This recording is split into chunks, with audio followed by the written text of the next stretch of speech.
नमस्कार, spirit of imbibe YouTube channel में आप सभी का बहुत बहुत स्वागत है। यदि आप चैनल पर नए हैं तो चैनल को सब्सक्राइब करिएगा, वीडियो को लाइक करिएगा और ज़्यादा से ज़्यादा लोगों तक शेयर करिएगा। अब तक की वीडियो में हमने सुना शिखर एक जीवनी की भूमिका। अब हम आगे चलते हैं। फांसी। जिस जीवन को उत्पन्न करने में हमारे संसार की सारी शक्तियाँ, हमारे विकास, हमारे विज्ञान, हमारी सभ्यता द्वारा निर्मित क्षमताएँ या औजार असमर्थ हैं, उसी जीवन को छीन लेने में, उसी का विनाश करने में ऐसी भोली हृदयहीनता फांसी। फांसी क्यों? अपराधी को दंड देने के लिए। पर इससे क्या वह सुधर जाएगा? इससे क्या उसके अपराधों का मार्जन हो जाएगा? जो अमिट रेखा उसके हाथे खिंची हुई है वह क्या उसके साथ मिट जाएगी? फांसी दूसरों को शिक्षा देने के लिए। पर यह कैसी शिक्षा है कि जीवन के प्रति आदर भाव सिखाने के लिए उसी की घोर हृदयहीनता, उपेक्षा का प्रदर्शन किया जाए। और इससे भी कोई सीखा है? मुझे तो फांसी की कल्पना सदा मुग्ध करती रही है। उसमें सांप की आंखों सा एक अत्यंत तुषारमय किंतु अमोघ सम्मोहन होता है। एक सम्मोहन, एक निमंत्रण, जो कि प्रतिहिंसा के इस यंत्र को भी कवितामय बना देता है, जो कि उस पर बलिदान होते हुए अभागे या अतिशय भाग्यशाली को जीवन की एक सिद्धि दे देता है और उसके असमय अवसान को भी संपूर्ण कर देता है।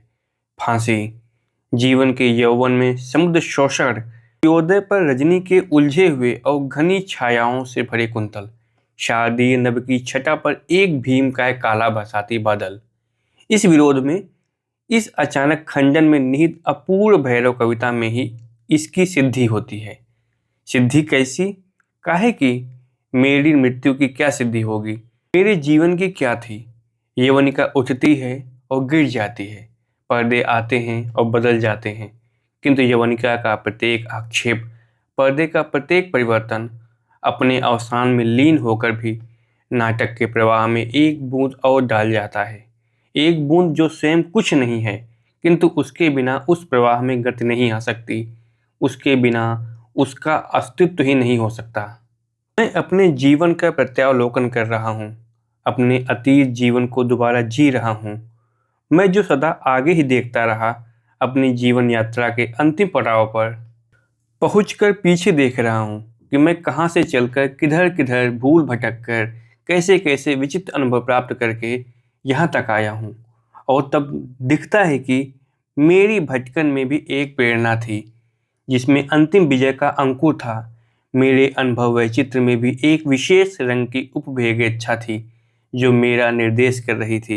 और मेरी जीवन यात्रा के पथ में जो पहाड़, तराइयाँ, नदी नाले, झाड़ झंखाड़, आंधी पानी आए, उन सब में मेरे और केवल मेरे संबंध में एक था, जिसका ध्येय था कि किसी विशेष काल में, विशेष परिस्थिति में, विशेष स्थान पर, विशेष साधनों और उपायों से मेरे जीवन का विशेष रूप में समापन, जिससे उसे अपनी सिद्धि, अपनी सफलता और अपनी संपूर्णता प्राप्त हो जाए। अब मैं अधूरा हूँ, पर मुझ में कुछ भी न्यूनता नहीं है। अपूर्ण हूँ, पर मेरी संपूर्णता के लिए कुछ भी जोड़ने को स्थान नहीं है, सिवाय इस प्रत्यावलोकन के। शायद जीवन पथ के अंतिम पड़ाव का पाथेय तो यही है, क्योंकि मुझे इससे और इस मात्र से तृप्ति मिलती है। सबसे पहले तुम, शशि। इसलिए नहीं कि तुम जीवन में सबसे पहले आई, या कि तुम सबसे ताजी स्मृति हो, इसलिए कि मेरा होना अनिवार्य रूप से तुम्हारे होने को लेकर है। ठीक वैसे ही जैसे तलवार की धार का होना शान की पूर्ण कल्पना करता है, तुम वह शान रही हो, जिस पर मेरा जीवन बराबर चढ़ाया जाकर तेज होता रहा है, जिस पर मच मच कर मैं कुछ बना हूँ, जो संसार के आगे खड़ा होने में लज्जित नहीं है, लज्जित होने का कोई कारण नहीं जान पाता। तुम जीवित नहीं हो, मेरे शेखर के बनने में तुम टूट गई हो, शायद स्वयं शेखर के हाथों ही टूट गई हो। और मैं अपने मन में बार बार यह दोहरा करके शशि नहीं है, शशि मर गई है, शशि नहीं है, भी यह समझ नहीं पाता कि क्या हुआ। अपनी क्षति का कोई अनुमान नहीं लगा सकता, कोई अनुभव नहीं कर पाता। क्यों? क्यों? तेज तलवार जैसे यह जान पाए कि शान अब टूट गई है, जब तक कि वह स्वयं भोरी न हो जाए या टूट न जाए।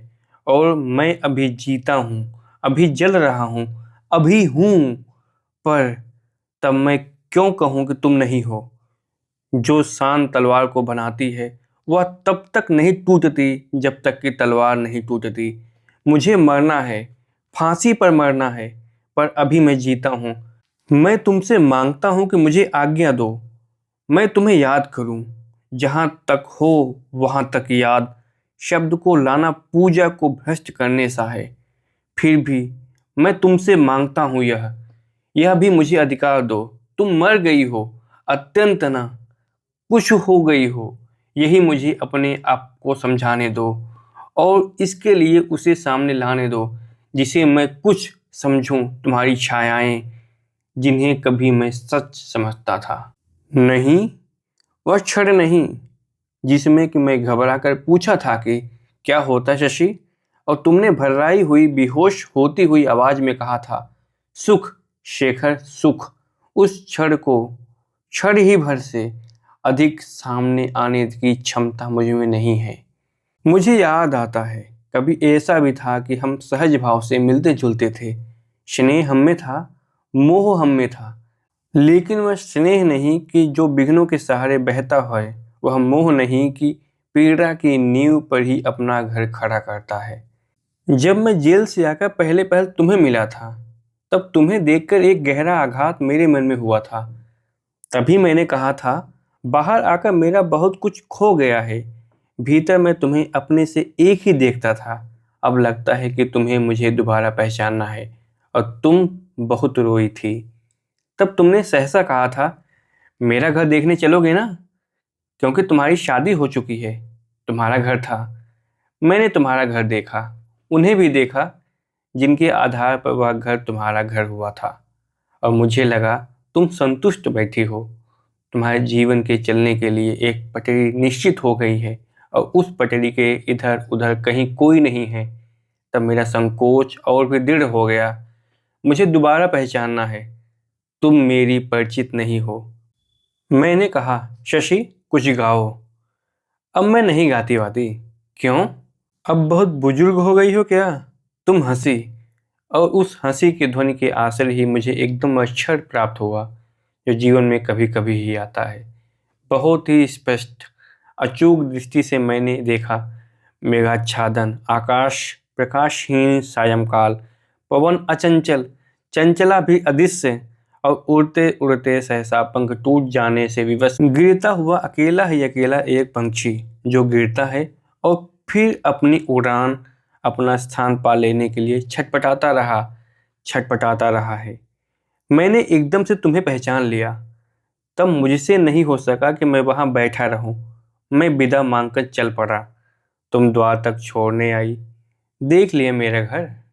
हाँ देख लिया, बहुत कुछ देख लिया, कहकर मैं जल्दी से बढ़ गया और तुम उस अपने घर की परिध में घिरी खड़ी रही। बंदा बीर के समय में बने हुए मकानों के खंडहर और उनके आसपास बने हुए उनसे नए किंतु फिर भी बहुत पुराने मकान।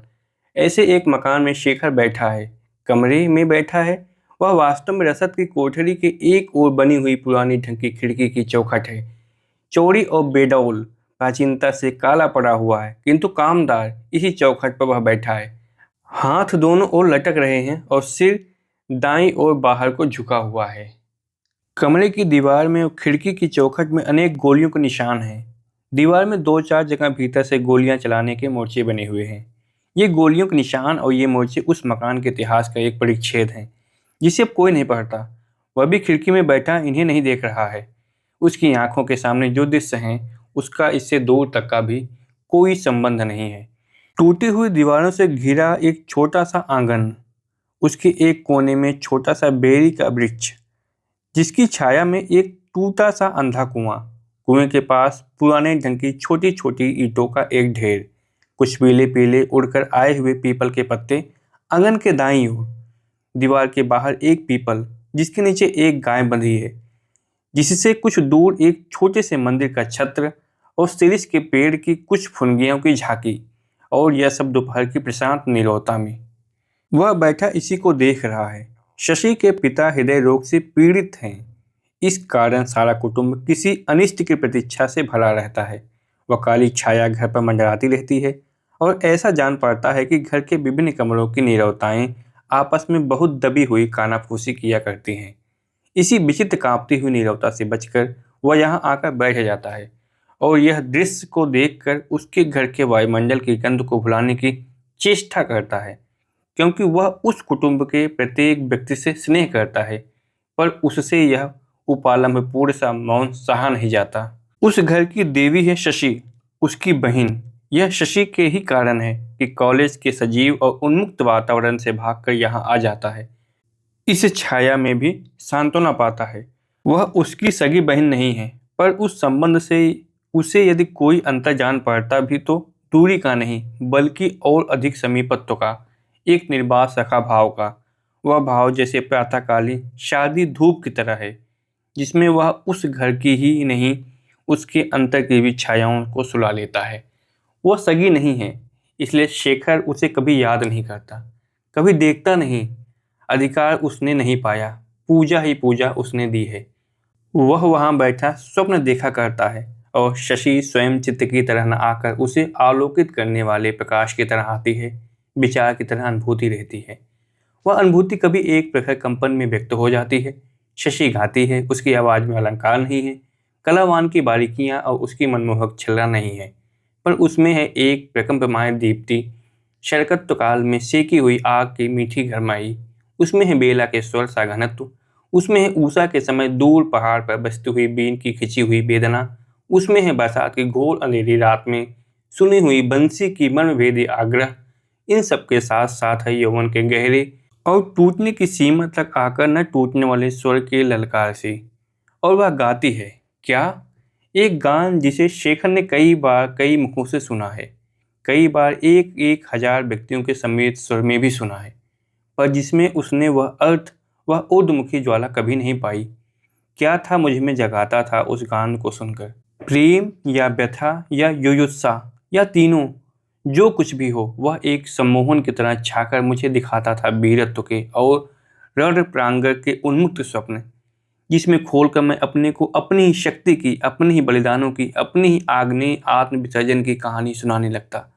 कहानी जिसका हेतु, जिसकी आंतरिक प्रेरणा शशि ही होती है, और उससे मेरे भीतर जागती थी एक पवित्रतम वस्तु की चेतना। इसके लिए मैं जिहाद करने को प्रस्तुत होता। मुझे लवलीन कर देती थी एक रहस्यमय भावना।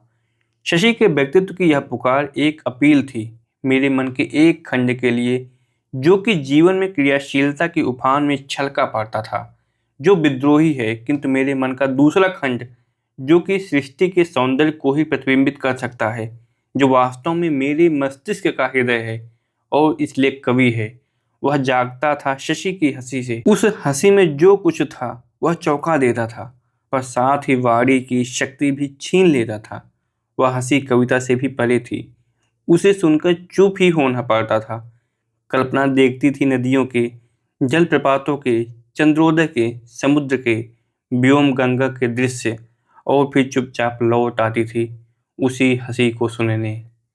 मेघाच्छादन आकाश, प्रकाशहीन सायंकाल, पवन अचंचल, चंचला भी अदृश्य, और आज वह पंछी भी नहीं है जो उड़ते उड़ते पंख टूट जाने से विवश गिरता जाता था, पर अपना स्थान पाने के लिए छटपटा तो रहा था, छटपटा तो रहा था।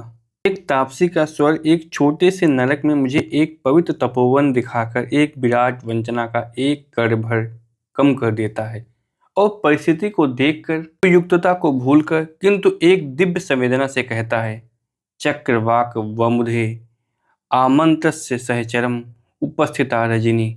आह रजनी! पता नहीं किस सुदूर देश की यात्रा करते आए हम। हमारा बजरा अभी श्रीनगर से कुछ एक मील ही आया है, किंतु ऐसा जान पड़ता है इस यात्रा में युगों बीत गए हैं, कि एक यात्रा अनंत काल से चली आई है और अनंत काल तक चली जाएगी, कि इसके यात्री नारद का श्राप पाए हुए हैं और कभी नहीं रुक सकते। बजरा जेहलम के नगर से होकर एक मान सबल झील में प्रवेश कर रहा है। जेहलम का गदला पानी पार किया जा चुका है। चिनार वृक्षों की घनी छाया में बहुत दूर रह गई है। अब तो झील की निर्मलता आकाश की अनभ्रता को प्रतिबिंबित कर रही है। झील के अंतर में उगती हुई लंबी लंबी घास सूर्य की ज्योति की प्रतिबिंबित करती हुई अनेक रंगों में चमक रही है। कहीं सुनहरी, कहीं लाल, कहीं एक प्रज्वलन हरापन लिए हुए है और उसी उलझन को चीर कर कभी कभी कोई किरण तल पर पड़े किसी पत्थर को चमका देती है। बजरा तीव्र गति से नहीं जा रहा है, वह बह रहा है, ऐसे क्षण प्रवाह में मानो उसे चलाने वाली शक्ति उसे धकेल कर समाप्त हो गई हो और वह उसी धक्के की पीनक में चला जा रहा हो, अभी रुक न पाया हो। उसकी अगली नोक मानो नींद से जागकर उसके सामने नाचते हुए किरण जाल को देखकर उसे पकड़ने को एक अलसाया हुआ हाथ बढ़ा देती है और उसके अग्रभाग में दो व्यक्ति बैठे हैं। बालक निकर पहने हुए किंतु सारा शरीर नंगा, उलझे हुए भूरे बाल, हाथों में एक लंबी सी छड़ी लिए जिसके आगे एक कांटा बंधाकर लग्गा बनाया गया है। यह बालक झील से एक श्वेत कमल तोड़ रहा है, तोड़ तोड़कर उसके आगे ढेर जमा करता है, पर संतुष्ट नहीं होता। तोड़ता भी है, वह तो अधकली कलियां ही तोड़ता है, पूरा खिला हुआ न जाने क्यों उसे अच्छा नहीं लगता। उससे कुछ ही दूर पर एक लड़की बैठी है, किंतु मनसा वह सैकड़ों हजारों मील दूर है। उसके पास एक अंग्रेज चित्रकार के बनाए हुए कश्मीर के अनेक चित्र पड़े हैं और उसकी गोद में एक किताब, कालिदास का रघुवंश। वह चित्र भी नहीं देख रही है, पुस्तक भी नहीं पढ़ रही है और उस बालक की ओर एक शून्य दृष्टि से देख रही है, मुंह में कुछ गुनगुना रही है और मनसा पता नहीं क्या सोच रही है। बालक की आयु है कोई 8 1 वर्ष, बालिका की कोई 13 वर्ष। बालक स्वयं मैं हूँ और वह बालिका मेरी बहन। बजरे में और भी अनेक लोग हैं, किंतु इस दोपहर में संसार में स्नेह की धूप का आनंद लेने वाला कोई और नहीं है। वे अलग हैं, खोए हुए हैं और बजरा अपनी धीमी गति से अनेक सपनों का पीछा करता जा रहा है। बालक फूल तोड़ते तोड़ते थक गया और जब फूलों का एक बाहुल्य भी नहीं रहा, अब कहीं दूर पर एक आध फूल मिल जाता है। अभी झील की गहराई में आ रहे हैं। बालक इन फूलों की लंबी लंबी नाक को टुकड़ों को चीरकर मालाएं बना रहा है। नाल दो होकर मालाकार हो जाती है और प्रत्येक माला के नीचे एक फूल का लोलक लटक रहा है। वह मालाएं बनाता जाता है और जब जब एक तैयार हो जाती है तब तब दबे पांव अपनी बहन के पास जाकर धीरे से उसके गले में डाल देता है। वह निश्चल बैठी रहती है, प्रत्येक बार एक स्वप्निल सी मुस्कान देती है और फिर खो जाती है। भाई ने उसे फूलों से लाद दिया है, पर उसकी तृप्ति नहीं है। वह भी उसे मना नहीं करती। फूल भी समाप्त होने को आए, कुछ एक रह गए हैं जिनकी एकाध पत्ती टूट गई है। बालक सोच रहा है कि ये माला उपयुक्त नहीं है, पर साथ ही उसे जान पड़ता है कि मालाएं थोड़ी रह गई हैं, अभी तो कई और लादी जा सकती हैं। तब यह अप्रतिभ सा होकर अपराधी सा बहन के पास जाकर कहता है, बाकी तो अच्छे नहीं हैं। उसका असंतोष देखकर बहन हंसती है और कहती है, बहुत हैं, और क्या कुचल दोगे, और फिर खो जाती है। बालक उसके पास बैठ जाता है, पूजा के भाव से उसकी गुनगुनाहट सुनता हुआ, मानो देवी उसे वरदान दे रही हो। वे शब्द मुझे आज भूले नहीं हैं। उन दिनों मैं उसका अर्थ नहीं जानता था, पर आज जानता हूँ। पर उन दिनों जो स्वप्न देखे थे, जो भाव जगाए थे, उसका अर्थ नहीं जान पाया। वे अर्थ से परे हैं। बहन को गाते सुनते सुनते एकाएक कोई अज्ञात भाव बालक के मन में जागता है। वह एकाएक उत्पन्न नहीं हुआ, कई दिनों से धीरे धीरे उसके हृदय में अंकुरित हो रहा है, किंतु उसकी यह व्यंजनीय संपूर्णता नहीं है। आज ही मालाएं पहनाते समय और गायन सुनते समय उसके मानसिक क्षितिज के ऊपर आई है। एक अत्यंत कोमल स्पर्श से बहन के कोमल को छूकर बालक कहता है, कितनी अच्छी लगती हो तुम। उसकी शब्दावली में सुंदर और असुंदर, अच्छे और बुरे, सत्य और असत्य के लिए अलग अलग संज्ञाएं नहीं हैं। वह अबोध बालक है, पर सत्यम शिवम सुंदरम के तत्व को भली भांति समझता है। इसीलिए उसके हृदय में अप्रस्फुट भाव को व्यक्त करने के लिए यही कह पाता है कि कितनी अच्छी लगती हो तुम। और बहन भी उसे समझती है। वह फिर हंसती है और एक बहुत छीड़ सी लज्जा से अधिक सुंदर होती है और मुंह फेर कर पानी में देखने लगती है। क्या उसमें अपना अलक्ष्य प्रतिबिंबित देखने के लिए? मैं नहीं जानता, वह भी शायद ही जानती हो, और वह एक अज्ञात परिवर्तन से बदल रही है। मैं अब भी उसे अपने सारे रहस्य कह डालता हूँ। किंतु उसे अब ज्ञात हो रहा है कि उसके अधिकार में एक स्वतंत्र रहस्यागार है, उसका हृदय।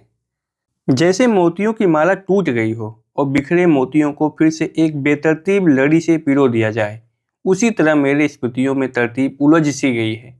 इसी दृश्य के साथ मुझे दिखता है कि एक और दृश्य, जिसमें पात्र भी वही हैं, उपकरण भी वही हैं, पर जिसकी आंतरिक प्रेरणा बिल्कुल विभिन्न है। वह दृश्य की दृष्टि से बिल्कुल इसके साथ है, किंतु मेरे जीवन के प्रभाव में ऐसा जान पड़ता है कि उसका इससे कोई संबंध ही नहीं, और यदि कोई है भी तो यही कि दोनों दृश्य दो अत्यंत विभिन्न भावनाओं के समकालीन विकास के चिन्ह हैं।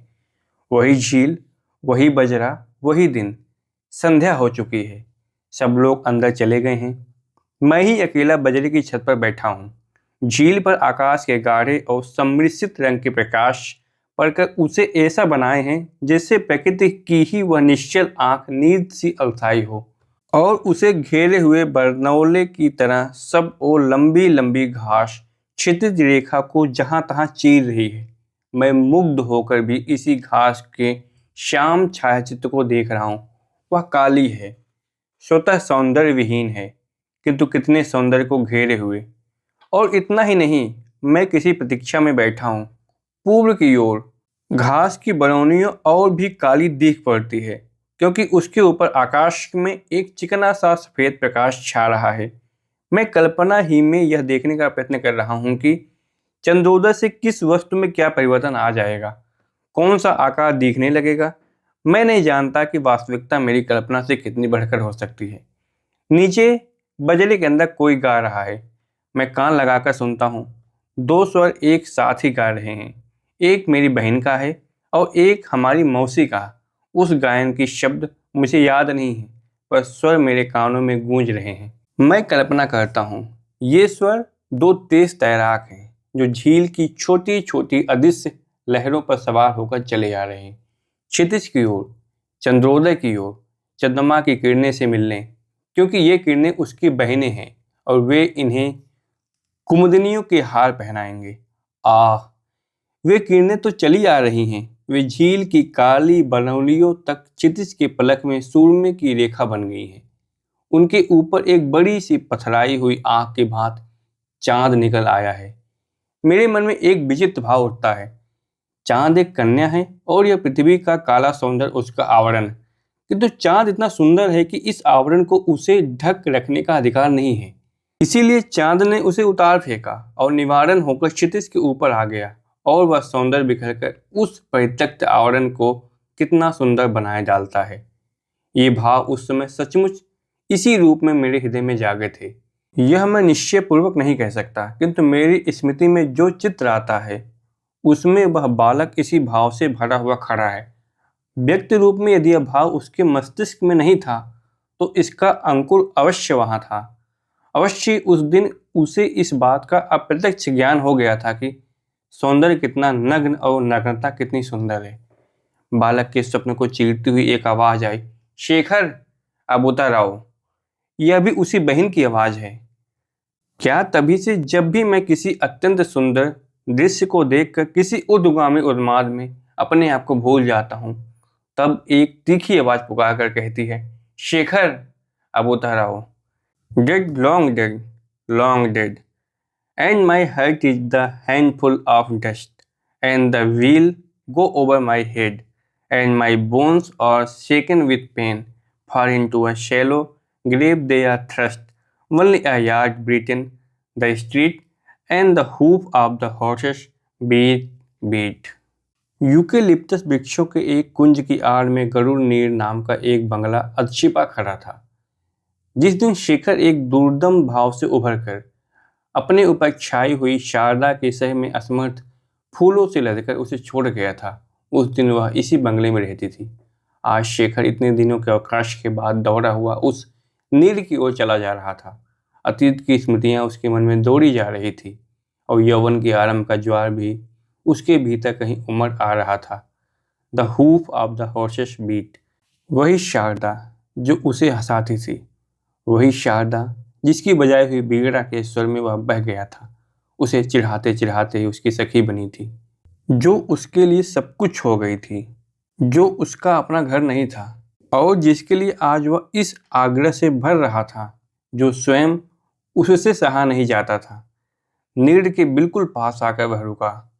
क्या उसे आशा थी कि वह शारदा को द्वार पर खड़ी पाएगा और उसे सामने देखकर पुलक उठेगी? पर ऐसा नहीं हुआ। वह द्वार पर नहीं थी, द्वार बंद थे और बहुत दूर से जिसे देख देख कर दिन काटता था वह गरुड़ नीर के चिमनी से उठने वाला धुआं भी आज नहीं था। शेखर सहमा हुआ सा मकान के दरवाजे पर आ गया। उसमें ताला पड़ा हुआ था। शीशे में से भीतर झांक कर देखा तो मकान बिल्कुल खाली था। थोड़ी देर तक उसे समझ ही नहीं आया क्या उसके सामने है। फिर धीरे धीरे ज्ञात होने लगा और the hoof of the horse beat beat, the hoof of the horse beat beat. वह लड़खड़ा कर वहीं सीढ़ियों पर बैठ गया। जब वह उठकर चल दिया तब उसका मन शून्य था।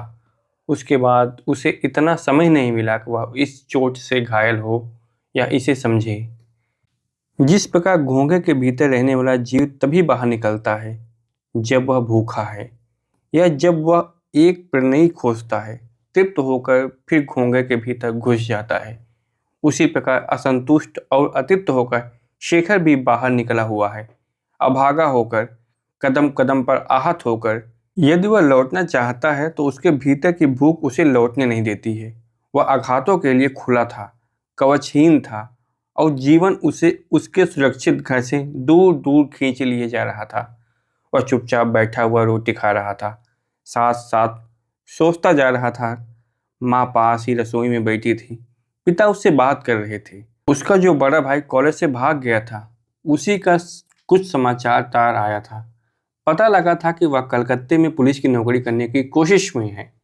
यही पिता माँ को बता रहे थे। शेखर भी अनमना सा सुन रहा था।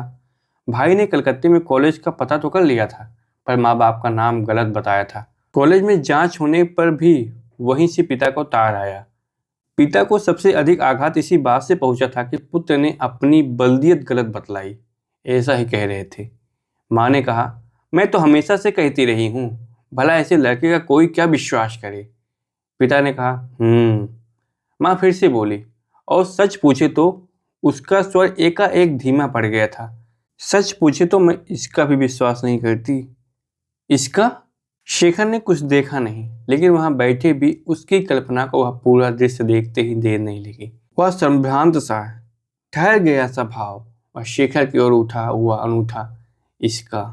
शेखर रोटी छोड़कर उठ गया। कमरे से बाहर ही उसका सारा शरीर शिथिल पड़ गया था। उसके आगे अंधकार छा गया। शाम तक वह वहीं वैसा ही पत्थर पर बैठा रहा। खाया पिया कुछ नहीं। माँ आई, झिड़कती रही, फिर अपने को कोसती रही, रोई, चली गई। पिता आए, डांट डपट कर चले गए। रात हुई, सब सो गए, सन्नाटा हो गया। शेखर ने अपने कमरे के द्वार बंद करके कुंजी चढ़ा ली, बत्ती बुझाई और चारपाई पर बैठा सुलगने लगा। बहुत रात गए। उसने अपनी डायरी उठाई और उसमें अपना उफान उतारने की कोशिश करने लगा। अच्छा होता कि मैं कुत्ता होता, चूहा होता, दुर्गंध में कीड़ा, कृमि होता, बनिस्बत इसके कि मैं वैसा आदमी होता जिसका विश्वास नहीं है। वह उठ खड़ा हुआ, दीवार की ओर उन्मुख करके अंग्रेजी में बोला, I hate her, I hate her, और फिर कपड़े पहनकर खिड़की की राह बाहर कूदकर घूमने चल दिया। कुछ मील दूर एक बाग में पहुंचते पहुंचते उसने प्रतिज्ञा कर ली थी कि वह माँ की नहीं मानेगा, उससे कोई संपर्क नहीं रखेगा, कोई ऐसा काम नहीं करेगा जिसमें माँ को बाध्य होकर उसका रात्रि भर भी विश्वास करना पड़े। यह प्रतिज्ञा उसने जबानी नहीं की, एक कागज पर लिख डाली। वह तभी उसके भीतर एक वो परिवर्तन हुआ। उसने उस कागज के चिथड़े किए, उन्हें गीली जमीन पर फेंक दिया और पैरों से रौंदने लगा जब तक कि वे कीच में सनकर दबकर अदृश्य नहीं हो गए। मैं योग्य हूँ, योग्य रहूंगा, उसमें विश्वास की क्षमता नहीं तो मैं क्यों पराजित रहूंगा। सवेरा होते होते वह घर लौट आया। एक असंबद्ध दृश्य मुझे देखता है। वह अत्यंत सजीव है। मैं उसे प्रायः बिल्कुल प्रत्यक्ष देख सकता हूँ किंतु उसका ठीक अनुकरण मुझे नहीं मिलता। चित्र में अपना जो रूप मुझे दिखता है उससे मैं अनुमान करता हूँ कि यह उसी वर्ष का है, पर इस अनुमान को पुष्ट करने में स्मृति सहायक नहीं होती। मैं बैंक से पिता का चेक भुनाकर उनके मासिक वेतन का रुपया लाया हूँ। पिता दफ्तर गए हुए हैं। मैं माँ को वह रुपये अपनी जेब से निकाल कर दे रहा हूँ। कई तरह के बहुत से नोट और बहुत से चांदी के रुपए। इसलिए माँ के बढ़ाए हुए हाथ को देखकर मैं कहता हूँ, माँ आंचल में लो बहुत हैं। माँ धीरे धीरे आंचल फैलाती है, पर हंसते हुए कहती हैं, आंचल तो तब फैलाऊंगी जब तुम कुछ कमा के लाओगे। इसके लिए क्या? रुपया डालने को हुआ पर रुक जाता हूँ। एक विचित्र दृष्टि से माँ की ओर देखता हूँ, जिसे वह नहीं समझती। शायद मैं भी नहीं समझता। फिर उनके फैलाए हुए आंचल की उपेक्षा करते हुए मैं तिपाई खींच कर उस पर रुपया रख देता हूँ। गिन लो, और वहाँ से हट जाता हूँ। जब कभी मुझे विचार आता है कि मेरे आज यहाँ होने के कारण में से एक कारण यह भी हो सकता है, यह अविश्वास की प्रतिक्रिया, तब न जाने क्यों माँ की इस विराट परिवर्तन के लिए, इस इतने गहरे प्रभाव के लिए श्रेय देने की इच्छा नहीं होती, पर जाने क्यों मेरा जी चाहता है उसके इतने से उपकार का भागी न हूँ, उसके इस अनिश्चित सद्भाव के लिए भी उसका आभारी न रहूं। उस दिन के बाद सोते जागते चैतन्य में और सुषुप्त में, संग्राम और पलायन में जितनी अधिक बार विश्वास के उस भयंकर आकस्मिक ज्ञान के चित्र मेरे सामने आया है, उतनी बार कोई चित्र नहीं आया। मुझे याद है अपनी गिरफ्तारी के बाद पहले पहल जब मुझे घर का विचार आया, तब यही था कि जब माँ सुनेगी तब इस समाचार के प्रति उसका पहला भाव तो विजय का ही होगा। जैसे मैं तो जानती ही थी, मैंने कभी उसका विश्वास नहीं किया। फिर वह दुखी होगी, रोएगी भी, जलेगी भी, पर उसका पहला विचार, चाहे वह कितना ही क्षणिक क्यों ना हो और तत्काल ही कितनी ग्लानि क्यों ना उत्पन्न करे, पहला विचार तो यही होगा कि उससे यही आशा होनी चाहिए थी। और न जाने क्यों इस विचार ने मुझे बड़ी सांत्वना दी थी, एकदम शांत कर दिया था, पुलिस के अत्याचारों के प्रति सर्वथा निरपेक्ष बना दिया था। क्षमा हृदय का धर्म है, पर वह कर नहीं पाता। इस घटना में से जो कुछ मुझ पर बीता उसी के कारण मैं क्रुद्ध हूँ, ऐसा नहीं है, कम से कम अब नहीं है। मैं जानता हूँ कि यह घटना न भी हुई होती तब भी मैं इस दिशा में अग्रसर होता। यही बनता जो अब बना हो। मेरे भीतर जन्मता ही कोई शक्ति थी। यह शक्ति का अंकुर था जो मुझे अरुद्ध गति से इधर ही प्रेरित कर रहा था और करता रहता, चाहे माँ मुझसे या मेरे संबंध में कभी बात ही ना करती। यह ज्ञान जहाँ एक ओर मुझे क्रोध नहीं करने देता, वहीं दूसरी ओर कृतज्ञ भी नहीं होने देता। मुझे विश्वास है कि विद्रोही बनते नहीं, उत्पन्न होते हैं। विद्रोह बुद्धि परिस्थितियों के संघर्ष की सामर्थ्य, जीवन की क्रियाओं से, परिस्थितियों के घात प्रतिघात से नहीं निर्मित होती। वह आत्मा का कृत्रिम परिवेष्टन नहीं है, उसका अभिन्नतम अंग है। मैं नहीं मानता कि दैव कुछ है, क्योंकि हमें कोई व्यवस्था, कोई बाध्यता है। वह बाहरी नहीं भीतरी है। यदि बाहरी होती, परकी होती, तो हम उसे दैव कहते, पर वह तो भीतरी है, हमारी अपनी है। उसके पक्के होने के लिए भले ही बाहरी निर्मित हो, उसे हम व्यक्तिगत नियति, पर्सनल डेस्टिनी कहते हैं। मेरा यह अभिप्राय नहीं कि कार्ल मार्क्स से उत्पन्न हुआ था, या कि शैली ने संसार से कुछ नहीं सीखा था, या कि तातस्की अपने संसार द्वारा उत्पन्न ही निर्मित नहीं हुआ, जितना कि उसने संसार को बनाया। विद्रोही हृदय की यह विशेषता है कि वह अपने विकास में फैलते हुए इसीलिए विचारों को अपनाकर भी विद्रोही ही रह जाता है, क्योंकि वह अपने काल के अग्रणी लोगों से भी आगे ही रहता है। इसीलिए तो प्रतिक्रियावादी जर्मनी में उत्पन्न होकर और पलकर भी आइंस्टीन विद्रोही हैं, और संसार की सबसे विराट, सबसे अधिक आग्नेय घोरतम युद्ध प्रवर्तक रूसी क्रांति के गोद में पलकर भी स्टालिन विद्रोही नहीं हो पाया, जूठन बीनने वाला ही रह गया है। यदि ऐसा है तब तो विद्रोही विचारों का प्रचार करना व्यर्थ है। नहीं, यदि प्रचार इस आशा से किया जाए कि उसके द्वारा नए विद्रोही बनाए जा सकेंगे, विद्रोह सामर्थ्य उत्पन्न की जा सकेगी, तब तो वह निष्फल होगा। किंतु यदि उद्देश्य यह रखा जाए कि उसके द्वारा पहले से विद्यमान क्रांति शक्ति का, विल टू रिवोल्यूशन का संचय किया जा सकेगा, उसे पथ निर्देश दिया जा सकेगा, तब अवश्य ही यह आशा फलीभूत होगी। तो फिर विद्रोही स्वाभाविक नेता है, उसके अनुयायी सभी विद्रोही ही हों। यह क्यों आवश्यक है? मैं बढ़ई हूँ, वसूले बटारी के प्रयोग से कुछ बनाता हूँ, तो वसूला और बटारी भी मुझे एक स्वयं चालित अंतर प्रेरित हो, यह बाध्यता क्यों? मैंने अनेक व्यक्ति ऐसे देखे हैं जो कहते हैं और समझते हैं कि किसी विशेष मानसिक प्रतिक्रिया ने उन्हें क्रांतिकारी बना दिया है, जिसे तिलक की अंत्येष्टि ने या मार्शल लॉ के दृश्यों ने या जतिन दास की भूख हड़ताल ने, वे झूठ बोलते हैं या इन्होंने इतनी गहरी आत्मविवेचना ही नहीं की जिससे यह वाह कारण के पीछे अपनी सच्ची विद्रोह इच्छा को देखें और फिर उनमें इच्छा है ही नहीं, विद्रोही की नहीं है। वे हैं क्रांति के डरौने, जिनमें विद्रोह का वह आकार और भावुक क्षमता तो है, किंतु उसे स्थायित्व और साथ देने वाली अनिवार्य आग्नेय आंतरिक प्रेरणा नहीं। किसी भी घोर खिंचाव के काल में वे नंगे हो जाते हैं, उनका आंतरिक छूछापन दिवालियापन प्रकट हो जाता है। ऋषि की शक्ति और प्रभावशालिता के आडंबर करने वाले इन लोगों की गहराई में छिपी हुई भेड़ निकल पड़ती है और मिमियाने लगती है। आज हमारे नेता बार बार कहते रहते हैं, हमारा विद्रोह केवल मात्र आर्थिक है, हमारे घर में रोटी नहीं है, रोटी हमें मिलती नहीं, हम भूखे हैं इसलिए हम विद्रोही हैं।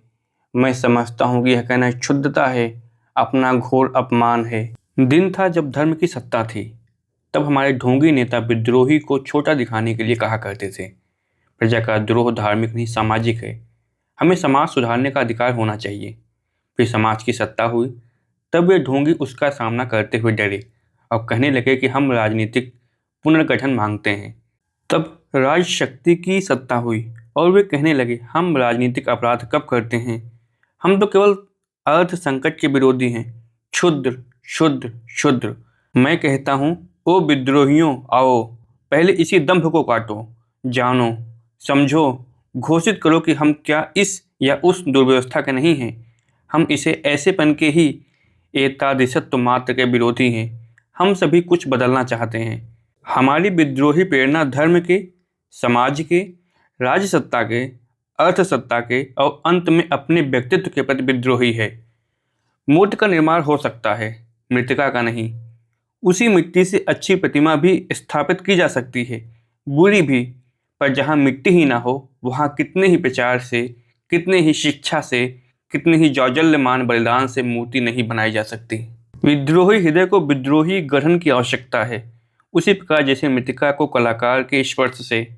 विद्रोही को संपूर्ण करने के लिए, एक मानव विभूति बनाने के लिए मनःशक्ति की घोरतम नियंत्रण की, अथक परिश्रम की आवश्यकता है। वैसे ही जैसे मृतिका से एक कला की वस्तु तैयार करने के लिए उनकी आवश्यकता है, किंतु सब शिक्षा पाकर, सब कृत्रिम योग्यताएं प्राप्त करके उस आंतरिक शक्ति से ही हीन व्यक्ति उतना ही क्रांतिकारी हो सकता है जितना कि सब अलंकारों से अलंकृत किंतु प्रतिभा से हीन चित्र एक कला की वस्तु हो सकता है। इसीलिए मैं कहता हूँ, मैं विश्वास करता हूँ कि जिस प्रकार एक लियोनार्डो दा विंची को या एक रविंद्रनाथ ठाकुर को उत्पन्न करने के लिए सहस्त्र वर्ष का परिश्रम भी अधिक नहीं है, उसी प्रकार एक संपूर्ण और आदर्श विद्रोही को उत्पन्न करके ही एक समूची शताब्दी बल्कि एक समूची संस्कृति सफल हो सकती है। कलाकार के लिए कला की अंतःशक्ति के उद्बोध के बाद सबसे महत्वपूर्ण विभूति है कला के प्रति एक पवित्र आदर भाव। उसी प्रकार क्रांतिकारी के लिए क्रांति की अंतःशक्ति के बाद सबसे महत्वपूर्ण वस्तु है क्रांतिकारिता, विद्रोह भावना के प्रति एक पूजा भाव। इसी के द्वारा उसमें इतनी सामर्थ्य आती है कि वह अपने कार्य में अपने को खोकर उनमें अपने व्यक्तित्व को संपूर्णतः लवलीन करके भी उसमें तटस्थ विवेचना कर सकता है। इसी के द्वारा वह बहता है तो अपनी इच्छा से बहता है, मरता है तो आत्म बलिदान की भावना से मरता है, संसार में अपने को भुलाता है तो अपने व्यक्तित्व को पहचान कर, और इसी के द्वारा, केवल इसी के द्वारा वह अपने अनैतिक कार्य करके भी अपने दाग से बचा रहता है, पाप करके भी पवित्र रहता है। और इन्हीं निष्कलंक पापों में क्रांतिकारिता के लिए एक अत्यंत कारणीय पाप है घृणा। क्रांतिकारी की बनावट में एक विराट व्यापक प्रेम की सामर्थ्य तो आवश्यक है ही, साथ ही उसमें एक वस्तु नितांत आवश्यक है, अनिवार्य है घृणा की क्षमता। एक कभी न मरने वाली, जला डालने वाली, घोर मारक, किंतु इतना सब कुछ होते हुए भी एक तटस्थ सात्विक घृणा की क्षमता, यानी ऐसी घृणा जिनका अनुभव हम अपने सचेतन मस्तिष्क से कर सकते हैं, ऐसी नहीं कि जो कि हमें भस्म कर डालती है और पागल करके अपना दास बना लेती है। निहिलिस्टिक लोग इस बात को समझते थे, उन्होंने अपने सर्वभंजक आग्नेय उत्साह में घृणा को बहुत अधिक महत्व दे दिया था। वे उसे एक तेज शराब की तरह पीकर उसमें अपने व्यक्तित्व को भुलाकर उसी से एक ज्वलंत आदर्श मान बैठे थे। यह उनकी गलती थी, उनके उत्साह का ज्वार था, जो एक ऐसी लहर में उठकर आया था, जो पहले तो बहुत दूर तक तीर पर चढ़ जाती थी और फिर धीरे-धीरे फेन के एक उपद्रव में छिपकर अपनी स्वाभाविक सीमा पर लौट आती है। किंतु फिर भी उन्होंने एक प्रखर बौद्धिक घृणा का महत्व समझा था। उन्होंने इसकी प्रेरक शक्ति का पूरा प्रयोग किया था, पूरा लाभ उठाया था। और संसार इसे नहीं समझता। सामान्य जनता का सामान्य नैतिक विधान इसे अत्यंत गहरी गिनता है। उसके लिए घृणा एक अधोमुखी प्रवृत्ति है, जो मानवता का विनाश करती है, जो इसके अतिरिक्त कुछ नहीं कर सकती। वे नहीं जानते कि इस एक भावना में कितनी शक्ति है, कितनी युगांतकारी शक्ति, एक उसका उचित और बुद्धियुक्त प्रयोग किया जाए तो। मैं उस दिन की कल्पना करता हूँ जिस दिन हमारे देश के, हमारे संसार के क्रांतिकारी कहाने वाले विद्रोहियों में ऐसी प्रखर किंतु शीतल बौद्धिक घृणा जागेगी और वे उसे डरेंगे नहीं, उसे अपनाएंगे और उसकी प्रेरणा स्वीकार करके संसार पर अपनी छाप बिठा जाएंगे, युगांतर कर जाएंगे और फिर एक नए युगांतकारी विद्रोह का बीज बो जाएंगे। क्योंकि विद्रोह अनंत है, नित्य है, क्योंकि उसके उपकरणों में प्रेम के बाद सबसे बड़ा और सबसे अमोघ अस्त्र है, और यही बौद्धिक घृणा, सिवाय यातना के, घोरतम यातना के, क्योंकि यातना भी एक उच्च कोटि का और बहुत पवित्र अस्त्र है। पर मैं यातना की बात क्यों लिखूं? किसी भवन का और विशेषतः लैंडस्केप में उस भवन की स्थिति का वर्णन करने के लिए उसे देखना पड़ता है, केवल समीप खड़े होकर बाहर से ही नहीं, किंतु उससे काफ़ी दूर हटकर भी। तब मैं कहीं जाकर यातना को देखूं, कहाँ से उसे माप तोल कर परख कर उसका मूल्य महत्व आंकूं। तब से मुझे जान पड़ता है कि मेरे मन के भी दो टुकड़े हो गए हैं। कभी कभी तो दो से भी अधिक जान पड़ते हैं, किंतु दो तो अवश्य हो गए हैं। और जहाँ तक मैं स्वयं सोच पाता हूँ, इस न भरने वाली दरार के कारण वह एक कल्पित चित्र ही है, जो मेरे मन में उस रसोई घर की दीवार को भेद कर देखा था उस समय, जबकि माँ कह रही थी, मैं तो इसका भी विश्वास नहीं करती। इस दरार का कोई कारण हो सकता है, कोई और समाधान हो सकता है, इसका निर्णय मनोविज्ञानवेत्ता ही कर सकते हैं। किंतु इतना मैं जानता हूँ कि उसका अस्तित्व है जरूर, क्योंकि कभी कभी मुझे स्वयं ज्ञात होता है कि मेरे मन के वे दोनों खंड घोर युद्ध कर रहे हैं, मेरी चेतना पर राजत्व पाने के लिए लड़ रहे हैं। और ऐसा भी होता है कि कभी किसी का प्रभाव बढ़ जाता है और कभी किसी और का। इसके फलस्वरूप मेरे कार्यों में एक प्रतिकूलता, एक असंबद्धता आ जाती है, जिसे मुझे बाह्य रूप में जानने वाले नहीं समझ सकते, किंतु जो मेरे व्यक्तित्व में आकर एक भूत हो जाता है, हल हो जाता है। कभी ऐसा होता है कि किसी भी खंड की प्रधानता नहीं होती, तभी मन क्षेत्र के विभिन्न केंद्रों पर अधिकार करते हैं। यदि हाथ एक के नियंत्रण में होते हैं तो मुख दूसरे के, या चेतना एक के तो शारीरिक परिचालन दूसरे के। तब मैं ऐसा ही दिखता हूँगा, जैसे कोई मशीन किसी पुर्जे उलझ गए हों, किंतु जिसकी गति बंद न हुई हो। मैं पागल तो नहीं हूँ, किंतु कभी कभी सोचता हूँ कि मुझे पागलपन के इस ओर रखने वाली, सीमित कर देने वाली रेखा कितनी पतली है। शायद उतने ही पतले जितनी घृणा और प्रेम में, या क्रूरता और यातना में, या स्नेह और वैराग्य में होती है, क्योंकि ये कभी अलग नहीं किए जा सकते। जहाँ प्रेम जितना उग्र होता है, वहाँ वैसे ही तीखी घृणा भी होती है। क्रूरता में केवल यातना दी ही नहीं जाती, स्वयं पाई भी जाती है। स्नेह में स्नेही अपने को ही नहीं भूलता, स्नेह के पात्र को भी भूल जाता है। स्नेह एक ऐसा चिकना और परिव्यापक भाव है कि उसमें व्यक्तित्व नहीं रहते। स्नेही अपने स्नेह पात्र को कभी याद नहीं करता, क्योंकि यह उसे कभी भूलता ही नहीं। वह उससे इतना अभ्यस्त हो जाता है कि उसे कभी ध्यान नहीं होता कि इसे भी देखूं, इसे देखने के लिए एक अलग, एक विशिष्ट प्रयत्न करूं। जैसे एक भली भांति प्रकाशित दृश्य को देखकर हम प्रकाश को अलग नहीं देखते, किंतु एक अंधियारे दृश्य को देखकर हठात पूछ बैठते हैं कि इसका कौन सा अंश प्रकाशमान है। किसी ने मुझे फूल भेजे हैं। यदि धूप और छांव एक दूसरे के परिपूरक हैं, तो क्यों इन फूलों को देखकर यह भावना नहीं जागती? क्यों इस कोठरी के 5 कदम लंबे और 3 कदम चौड़े लोहे की कठियों को घिरे हुए अंधकार के टुकड़े में मुझे इन फूलों को देखकर संपूर्णता का भान नहीं होता? क्योंकि इनके बिखरे बिखरे सफेद सौंदर्य में खुली खुली सी पीली आंखें देखकर मुझे अत्यंत अपूर्ति, अखंड शून्यता का अनुभव होता है। क्योंकि मेरे अंदर एक उत्कट विद्रोह, एक सर्वनाशक जिज्ञासा जागती है। भार भार भार कारा, आघाते आघात कर, अरे आज की गान गेये छे पाखी, ए शेषे रविर कर। जिसने ये फूल भेजे वह क्या समझती होगी कि उसने मुझे क्या भेज दिया, क्या मुझे झुलसाए डालता है। पर जिसके लिए मैं फिर भी उसका कृतज्ञ हूँ। वह मेरी शिष्या थी, पर मैं उसका गुरु नहीं था। मैं केवल उसे पढ़ाता ही था, पर वह कभी मुझे गुरु नहीं समझ पाई। उसके लिए मैं था एक बड़ा सा भाई, किंतु ऐसा भाई जिससे प्रेम किया जा सके, जिस पर झुका जा सके, जिसके आधार पर स्वप्न बुना जा सके और जो उपेक्षा से उसे तोड़ दे। मैं पढ़ाता था, बड़ी मेहनत से पढ़ाता था, पर वह कुछ भी नहीं सीख पाती थी। नित्य मैं उससे पूछता, पिछला सबक याद किया है? तब वो सिर झुकाकर एक निरर्थक सी हंसी मुस्कुराहट लेकर चुप रह जाती। तब मैं बार बार पूछता था, फिर डांट देता था और कहता था ऐसी पढ़ाई नहीं हो सकती, और पुराने सबक तो दोहराने बिठा देता था। तब वह बिल्कुल नहीं पढ़ती थी।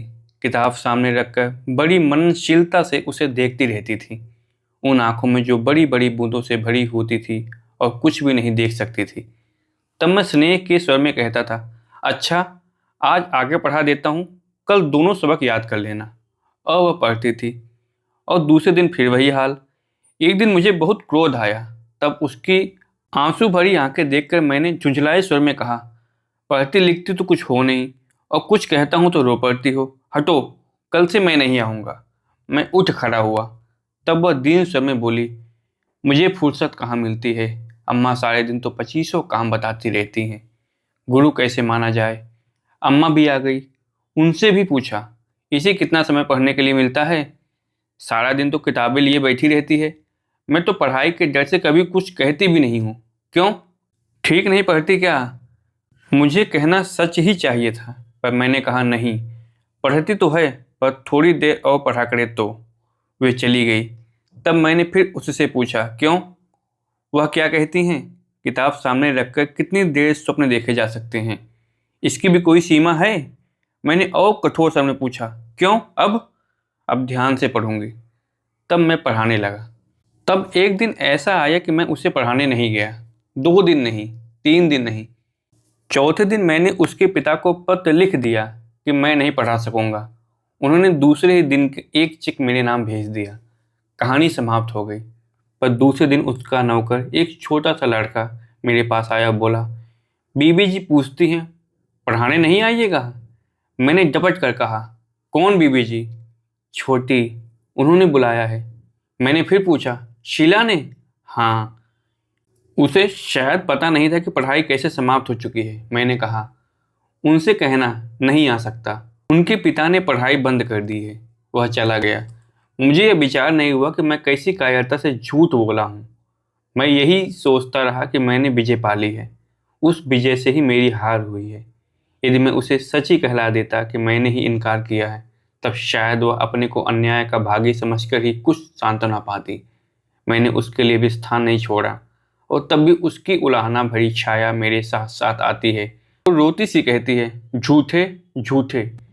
मैं इससे बचकर भागता आया हूँ, और अब भी फूलों की ओर देखकर सोच रहा हूँ, इन मुरझाए हुए फूलों से कहाँ भागूं। पर क्यों भागूं? शीला, मैंने तुम्हें धोखा नहीं दिया, अपने को अब तक अवश्य धोखा देता आया हूँ। मैं जो झूठ बोलता था उसने तुम्हें नहीं भुलाया, मैं ही उसमें भूला था। पर आज मैं अपनी भूल जान गया हूँ। आज मैं तुम्हें कष्ट देने वाला तुम्हारा भाई, जो तुम्हारी श्रद्धा को कृतज्ञता से स्वीकार करता है, जो अपनी लज्जा भुलाकर कहता है कि उसने झूठ बोलकर अपने को तुमसे नहीं, अपने आप से छिपाया है। यही उसका प्रतिदान है जो तुम्हें अब तक नहीं मिला, जो शायद अब तुम्हें कभी नहीं मिल सकता, किंतु जिसे आज चुकता कर चुका है। जब तक फूल ताजे थे, तब तक यह नहीं देखता कि वे कैसे बंधे हुए हैं। मैंने इन्हें अपनी कोठरी के जंगल से बांध दिया था, पर उन्हें बांधने वाले फीते का टुकड़ा नहीं दिखता। काले लोहे के सीखचों के साथ लगे हुए ये सफ़ेद कोमल फूल एक बड़े अमधुर सत्य की याद बड़े मधुर ढंग से दिला देते थे।